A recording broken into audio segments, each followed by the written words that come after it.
Special train से रामेश्वरम धाम की तीर्थ यात्रा। आज ही अपनी सीट बुक कराएं tripurayatra.com पर।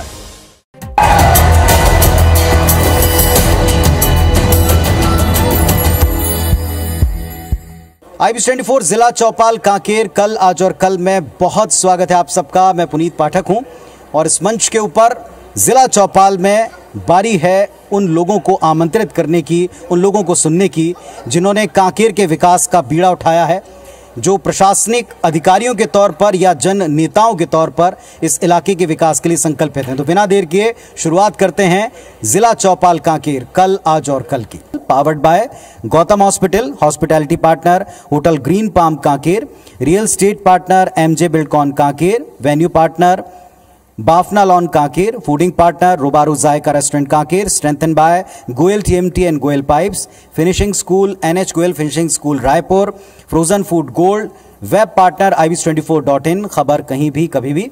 तो IBC24 जिला चौपाल कांकेर कल आज और कल, इसमें शिक्षा, स्वास्थ्य और कृषि, इन तीनों क्षेत्रों के अधिकारी हमारे साथ इस मंच के ऊपर मौजूद हैं और उनसे हम चर्चा की शुरुआत करेंगे और जानेंगे कि कांकेर इन तीनों विभागों के द्वारा किस योजना के द्वारा आगे बढ़ना चाहता है और किस तरीके से आगे बढ़कर ये लगातार मेहनत कर रहा है। तो चलिए आज हम जिला चौपाल कांकेर कल आज और कल एक ऐसे पैनल के साथ में जुड़ रहे हैं जिसका उद्देश्य पूरी तरह स्पष्ट है। शिक्षा, स्वास्थ्य और कृषि, इन तीन महत्वपूर्ण क्षेत्रों में अपने जिले को आगे बढ़ाना। हमारे साथ मंच के ऊपर मौजूद हैं श्री JL उइके जी, मुख्य चिकित्सा एवं स्वास्थ्य अधिकारी कांकेर। नमस्कार सर, स्वागत है आपका। श्री भुवन जैन जी, जिला शिक्षा अधिकारी कांकेर। सर नमस्कार, स्वागत है आपका भी। श्री NK नागेश जी, उप संचालक कृषि विभाग कांकेर। नमस्कार, स्वागत है आपका भी नागेश जी। चलिए चर्चा की हम इनसे शुरुआत करते हैं। उइके साहब, अभी हम चिकित्सा के क्षेत्र में जिन भी जिलों में गए हैं अपने इस जिला चौपाल को लेकर, हम जानते हैं कि कोविड के तौर पर सभी ने, पूरी दुनिया ने बड़ा मुश्किल वक्त देखा है। ये पूरी तरह से अभी गया नहीं है, लेकिन फिर भी बहुत बेहतर कार्य हर एक जिले ने करने की कोशिश की है। चिकित्सा सेवाएं बिफोर कोविड और आफ्टर कोविड काफी हद तक बदल गई। बहुत तेजी से हमको इस दिशा में साधन अपने लगाने पड़े। क्या अनुभव रहा, पहले तो इसके बारे में बताएं। देखिए कि कोविड-19 बीमारी एक ऐसी खतरनाक बीमारी थी जो कभी इस दुनिया में थी नहीं, लेकिन अचानक जो चीन से पसारना शुरू हुआ, फिर हमारे भारत देश में आया, फिर कांकेर जिले में आया और इतनी तेजी से फैलने लगा कि लोगों को समझ में नहीं आया कि क्या करना चाहिए, क्या नहीं करना चाहिए। और फिर अचानक से बहुत सारे संसाधनों की ज़रूरत हमें पड़ी थी, लेकिन शासन, प्रशासन और सबके सहयोग से हमने तत्काल एक कोविड अस्पताल का निर्माण किया। दूसरा वेव आया तो और भी ज़्यादा तेज़ी से फैलने लगा, फिर हमने दूसरा और डेडिकेटेड कोविड हॉस्पिटल सर्व सुविधा युक्त, जिसमें वेंटिलेटर, 24 घंटे ऑक्सीजन की सुविधा, सारी जो उसके लिए जो दवाइयाँ लगती महंगी महंगी सी, उसकी पूर्ति हम कर पाए और लोगों को इससे बचाने में सफल रहे। चलिए, ये एक वाकई अपने आप में बड़ी उपलब्धि। मैं चाहता हूं इस बात पर आप लोग जोरदार तालियां बजाएं, क्योंकि कोविड जो था इसने हर जिले को, बल्कि देश प्रदेश को एक ऐसी चुनौती में डाला जिसके बारे में कोई जानता नहीं था कि लड़ना इससे किससे। लेकिन कमेंडेबल सर, आपका और पूरा विभाग इसमें लगा रहा। इसके लिए आप सबका हृदय से भी हम आभार प्रकट करते हैं, जिले की तरफ से भी। भुवन जैन साहब हैं जो कि शिक्षा को संभालते हैं। सर, शिक्षा के बिना कोई भी समाज आगे नहीं बढ़ सकता और बहुत से अभियान चल रहे हैं और एक नई शिक्षा नीति इस समय देश में इंट्रोड्यूस की गई है। शिक्षा के क्षेत्र में आप कांकेर को कहां पाते हैं? क्या महत्वपूर्ण कार्य अभी हो रहे हैं? शिक्षा के क्षेत्र में कांकेर जिले में एक बड़ा काम हुआ है, वो है कि अभी जो छत्तीसगढ़ सरकार की जो योजना है, जो नई स्कूल आई है, जिसका सबको इंतजार था और सब लोग उसको चाहते थे कि ऐसा स्कूल जिले में या प्रदेश में ऐसा स्कूल आए, और वो शिक्षा के क्षेत्र में बड़ा जो चीज़ आया यहाँ पे, वो आया Atmanand, Swami Atmanand English medium school के नाम से। जी जी। तो वो जब उसके आने से शिक्षा के क्षेत्र में एक नया बदलाव देखने को मिला है। मतलब पहली बार ऐसा मैं देखा हूँ शिक्षा के क्षेत्र में कि जिसमें सरकारी स्कूल में पढ़ने के लिए लोग सिफारिश लेके घूम रहे थे। तो ये बड़ा चेंज जो है देखने को, सुखद चेंज, हम कह सकते हैं, सुखद चेंज देखने को मिला है कि लोग जो है वो सरकारी स्कूल में पढ़ने के लिए लाइन लगाए। मैं 2 बार 3 बार जो है अपना ये जो लोकल में जो इंग्लिश मीडियम स्कूल है वहाँ पे मैं जाके देखा हूँ, तो वहाँ पे अभी भी 4-5 महिलाएं या पुरुष ऐसे खड़ी रहती हैं जो अपना बच्चे को एडमिशन कराने के लिए लालायित रहती हैं। तो ये बड़ा बदलाव तो आया है शिक्षा के क्षेत्र में यहाँ पे, और कांकेर जिला भी उसमें बहुत अग्रणी रहा है। बहुत जोरदार तालियां बजाएं, क्योंकि ये जो बात सर कह रहे हैं ये हम सब अपने बचपन से इसको जोड़कर एसोसिएट करके देख सकते हैं। एक दौर था जब माना जाता था कि शिक्षा की क्वालिटी सरकारी स्कूलों में बेहतर है, फिर एक दौर चला प्राइवेट स्कूल्स का, और अब अगर वो दौर लौट रहा है किसी स्कूल की वजह से, आपके प्रयासों की वजह से, तो ये भी वाकई काबिल तारीफ है। लेकिन ऐसे स्कूल, इनकी संख्या, उसमें छात्रों के प्रवेश की संख्या डिमांड के अनुरूप अभी भी हर जगह हमको लगता है कि इसकी काफी डिमांड, जैसा आप स्वयं स्वीकार करते हैं, अभी तक है। हम टारगेट करते हैं सर कि हम ऐसे इतने स्कूल दे पाएं कि लोगों को कतार ना लगानी पड़े। कि अभी 3 जो हमारे जो दूरस्थ अंचल है, जिसको हम दूरस्थ अंचल बोलते हैं, हमारे जिले का दूरस्थ अंचल बोलते हैं जिसको, कोयली बेड़ा है, आमा बेड़ा है, और उधर है कोड़ेकुर से है, वहाँ पे जो है 3 आत्मानंद स्कूल की घोषणा हुई है। तो लगभग हर ब्लॉक में, और उसके अलावा कुछ जो अंदरूनी इलाका में, वहाँ भी आत्मानंद स्कूल के नाम से खुल गए हैं, और 12,500 बच्चे यहाँ पे हैं। तो अब जो है लगभग इसकी पूर्ति जो है ये हो गई है। चलिए, हम उम्मीद करते हैं कि वाकई वो सुधार हो पाएगा जिसके उद्देश्य से हमने इन स्कूलों को शुरू किया है। नागेश साहब हैं उप संचालक कृषि विभाग कांकेर के। कृषि संपन्न ये हमारा पूरा देश, प्रदेश, धान का कटोरा हमारा प्रदेश, और उसमें कांकेर का इलाका जो इतना खूबसूरत दिखाई पड़ता है। कृषि क्षेत्र में यहाँ क्या संभावनाएं कांकेर में आप देखते हैं? बाहर जो लोग कांकेर के बारे में जानना चाहते हैं, यहाँ क्या क्या उपज रहा है, किस तरह उपज रहा है, किस क्षेत्र में हम आगे बढ़ रहे हैं कृषि को लेकर? छत्तीसगढ़ शासन के द्वारा एक महत्वपूर्ण एक योजना निकाली गई है कृषि विभाग में, जो मिलेट मिशन के तहत, जिसमें हमने कोदो, कुटकी, रागी, इसका एक विशेष अभियान चला करके इसके क्षेत्र विस्तार तो कर रहे हैं, क्योंकि विगत 3 वर्ष के पहले 4,000 हेक्टेयर में कोदो, कुटकी, रागी का फसल उत्पादन होता था, जो कि आज 10,000 हेक्टेयर में हो रहा है। और आज हमारे कृषि विज्ञान केंद्र और ध्रुवकोंदल विकास खंड के घोटुल मुंडा में इसका प्रोसेसिंग यूनिट भी खुल चुका है, जिसका महिला समूह के द्वारा संचालन कर आंगनबाड़ी में और स्कूलों में इसके सप्लाई भी किया जा रहा है। और इसकी उत्पादन अधिक से अधिक करके अभी हमारे नाथिया नवा गांव में बहुत बड़ा एक प्रोसेसिंग यूनिट भी खुलने वाला है। इसके साथ साथ हमने राजीव गांधी किसान न्याय योजना अंतर्गत इस वर्ष 15,000 हेक्टेयर का लक्ष्य रखे हैं, जिसके तहत हमने किसानों का चयन कर लिए हैं। इस योजना में हम धान के बदले अन्य फसल लेने के लिए किसानों को प्रोत्साहित करके उनके खेतों में अन्य फसल लेने के लिए किसानों को प्रोत्साहित कर रहे हैं। और इसमें भी उनको जो अन्य फसल लेगा उन किसानों को 10,000 रुपये अलग से देय राशि मिलेगी किसानों को, जो अलग उनकी आय को बढ़ाने में मदद मिलेगा। एक बार जोरदार तालियां उस मिशन मिलेट के लिए आप बजाएं। चिकित्सा पर मैं वापस लौटता हूं के साथ। जैसा अक्सर हम देखते हैं कि कोविड के पहले हम प्राथमिक और दूसरी श्रेणी की चिकित्सा के लिए जूझते रहे। कांकेर के दूरस्थ अंचलों का आपने जिक्र किया, दूरस्थ अंचलों में भी हमने देखा कि प्राइमरी या सेकेंडरी स्टेज के लिए हम बहुत जूझते रहे। एक और बात जो हमको लगती है कि मौसमी बीमारियों का प्रकोप हो, या बारिश का सीजन आने पर, या ट्रांजिशन पीरियड जिसको हम कहते हैं हेल्थ के दृष्टिकोण से, इसमें मलेरिया हो गया, ऐसे बहुत सी चीजें थी जो हमारे सामने चुनौती थी प्री कोविड, कोविड के पहले, और अभी भी गई नहीं है। उन दिशाओं में हम क्या कर रहे हैं? देखिए, प्री कोविड और कोविड के दौरान और आज भी जो है, खुशी इस बात की है कि पिछले 3 वर्षों में हमारे ज़िले में कोई भी उल्टी दस्त जैसी महामारी का प्रकोप नहीं हुआ।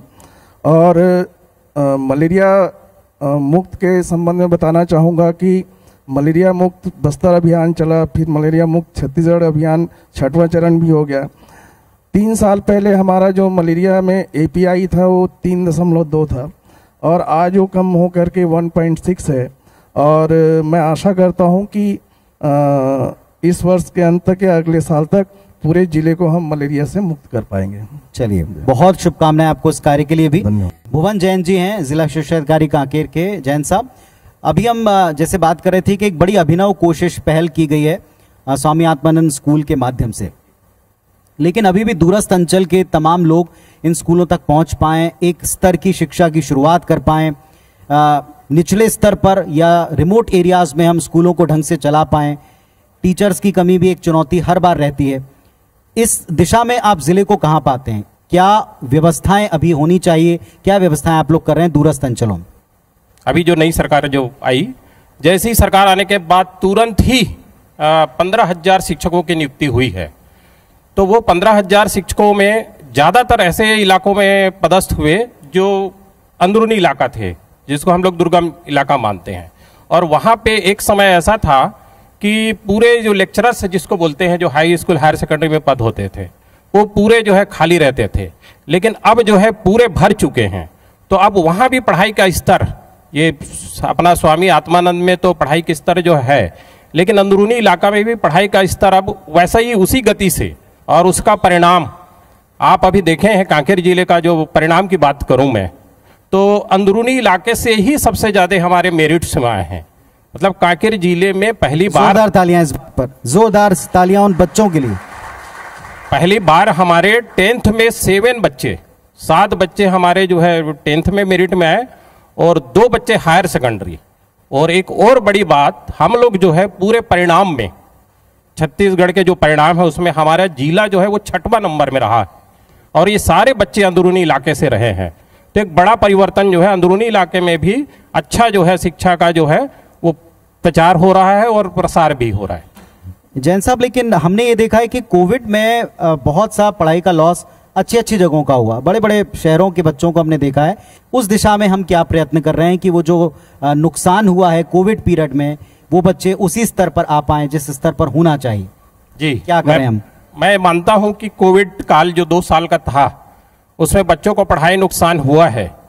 लेकिन अभी हमारे कलेक्टर मैम ने एक नया जो है उत्कृष्ट पहल के नाम से एक नया अभियान चालू की है, जिसमें टीचर जो है 10 बजे का हमारा टाइमिंग है स्कूल लगने का, तो 9:30 बजे ही टीचर जो है बारी बारी से अपना एक पीरियड जो है उस लाश को पूरा करने के लिए, जो पढ़ाई की लाश हुई थी हमारी 2 साल, उसको पूरा करने के लिए प्रयास कर रहा है, वो कक्षाएं ले रहा है। इसके अलावा कुछ स्कूलों में ऐसे भी देखने को मिले कि जो 4 बजे छुट्टी के बाद वो भी आधा घंटा का जो है शिफ्ट बारी बारी से वो क्लास ले रहे हैं।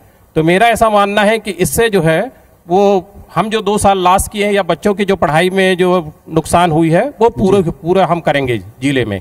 नागेश साहब, कृषि क्षेत्र में जैसे आपने मिलेट मिशन की बातचीत की, इसके अलावा भी वनोपज एक बड़ा महत्वपूर्ण हिस्सा है, साथ ही साथ कृषि क्षेत्र में भी बहुत से नवाचार नए प्रयोग हो रहे हैं।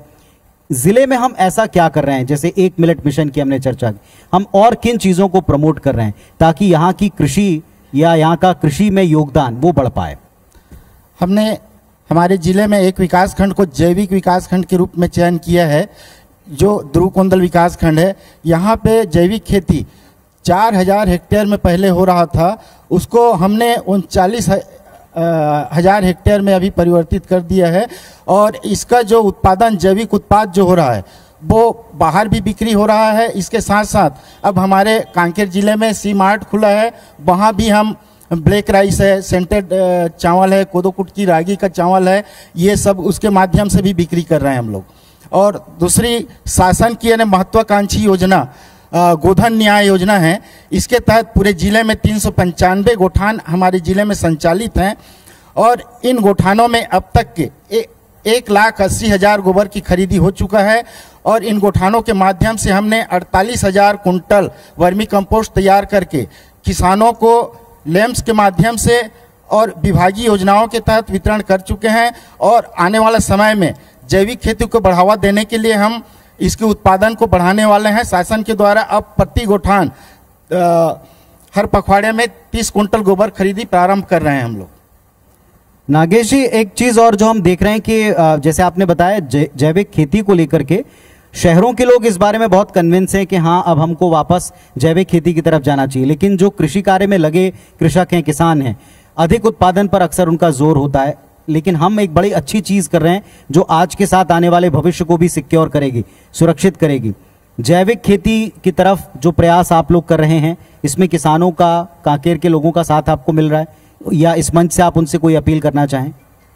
बिल्कुल मिल रहा है, तभी हमारा जो विगत 3 वर्ष के पहले जो 4000 हेक्टेयर था रकबा, वो 39,000 हेक्टेयर हो चुका है।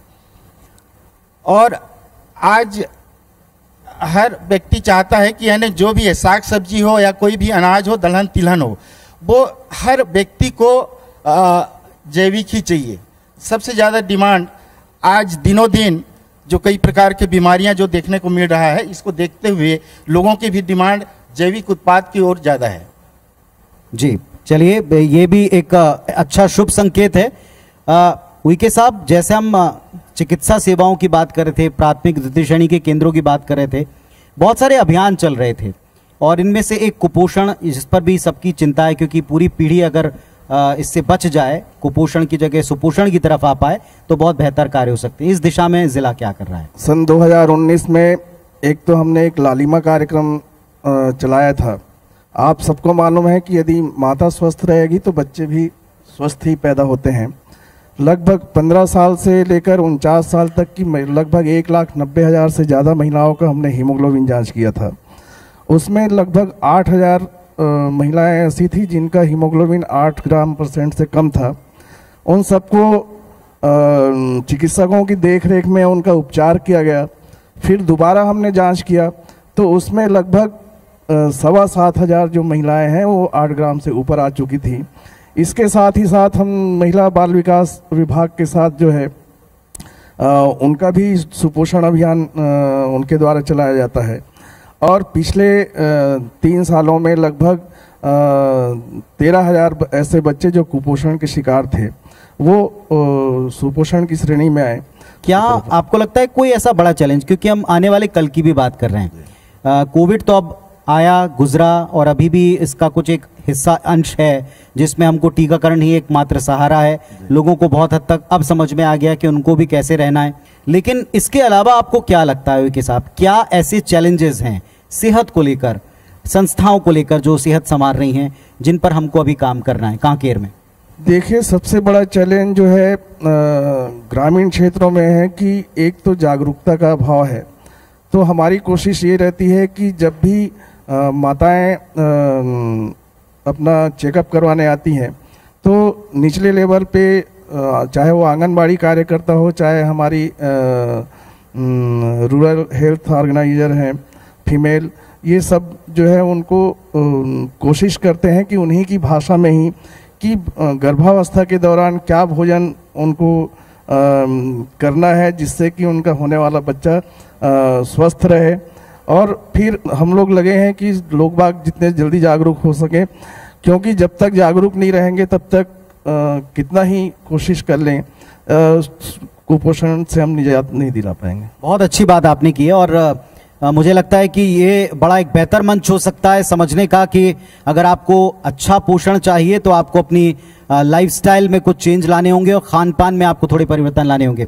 जैन साहब, जैसे अभी हम स्वास्थ्य सेवाओं की चर्चा कर रहे थे, ठीक ऐसे शिक्षा के भी बहुत सारे चैलेंज रहे हैं और आज की तारीख में नई शिक्षा नीति में 3, 4, 5 बिंदु हैं। जैसे आप क्षेत्रीय भाषा बोली, इसका भी ज्ञान बच्चों को दें, प्रारंभिक शिक्षा आप उसी में कराएं। दूसरा, बच्चों को जो टीनेज के बच्चे होते हैं उन्हें व्यावसायिक तौर के ऊपर अभी से ट्रेंड करें। 8वीं के बाद से आप उनको उस तरह से ट्रेंड करना, स्ट्रीम करना शुरू कर दें। उस दिशा में जिला क्या कर रहा है? जिले में इस समय जो हमारे 17 हायर सेकेंडरी है, वो 17 हायर सेकेंडरी को हम ITI से जोड़ दिए हैं। तो उससे क्या हो रहा है कि एक रोजगारोन्मुखी जो शिक्षा है वो उनको मिलना चालू हो जाएगा।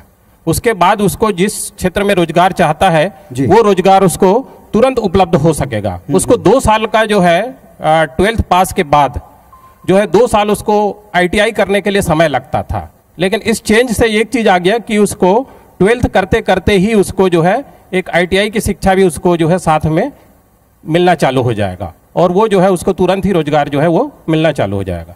ये जो टैलेंट फ्लो है ये इस्तेमाल हमारे अपने इलाके में हो पाए, इसके लिए बच्चों को अच्छी एजुकेशन के साथ वो कैसे व्यवसाय या कैसे अपने ज्ञान का यहाँ इस्तेमाल कर पाएं, एजुकेशन में ही अगर उनको बताया जाए तो बेहतर है? क्या इस तरफ हम कोई काउंसलिंग बच्चों की कर रहे हैं? जी, अभी जो है मैम के पदस्थ होने के बाद, नई कलेक्टर महोदय के आने के बाद, इस क्षेत्र में कैरियर काउंसलिंग का जो है एक बड़ा अभियान जो है वो चलाने वाली है मैम।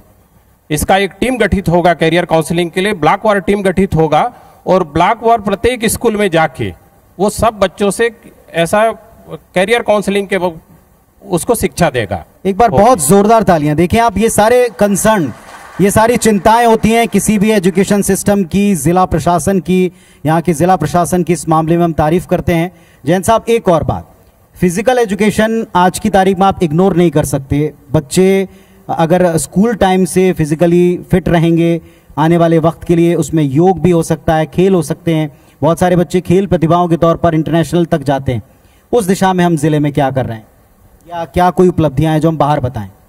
जी, खेल की दिशा में सबसे पहला जो नीड था, आवश्यकता था हमारे जिले का, कि सब प्रत्येक हायर सेकेंडरी में एक पीटीआई का व्यवस्था हो, और गवर्नमेंट ने उसको कर दिया। सबसे बड़ी बात इस समय ये हुई कि अब हमारा ऐसा कोई हायर सेकेंडरी नहीं रहा जिसमें कोई पीटीआई ना हो। तो एक बड़ा चीज तो उसमें हुआ।